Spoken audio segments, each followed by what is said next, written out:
It was Benjamin Franklin who once said, "He that is good for making excuses is seldom good for anything else." Thank you for joining me as we continue our daily devotional series about how God calls the disqualified. Our theme for today is that God calls the people with excuses. Excuses come easy when we start sensing God's calling on our life. Our passage today is from Exodus 4, 1 through 17. It's the calling of Moses to go to Egypt and deliver the nation of Israel out of the hands of the Egyptians. In this reading, you will find multiple excuses that Moses offers to God of why he can't go or he shouldn't go, and on some levels, he won't go. See how many of those excuses you can find, and then look to see how God responds to those excuses. I want to highlight just one excuse that Moses uses for why he can't fulfill God's calling for his life. It comes from Exodus 4, 10 through 12. It says, "Moses said to the Lord, 'Pardon your servant, Lord. I have never been eloquent, neither in the past nor since you have spoken to your servant. I am slow of speech and tongue.'" The excuse of why he doesn't believe God can send him to do this work is because he doesn't speak, he believes.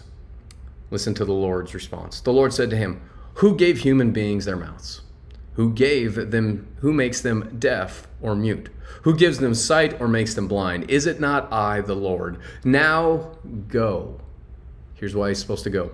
"I will help you speak and will teach you what to say." In this moment, God takes Moses' excuse and turns it into an expectation of what Moses can expect God to do with his excuse. And God says, "I will provide."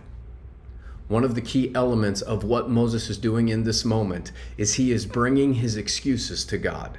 Most of the time, we want to condemn Moses or other people in the Bible who have excuses for why they can't follow God. They have fear about what's going on.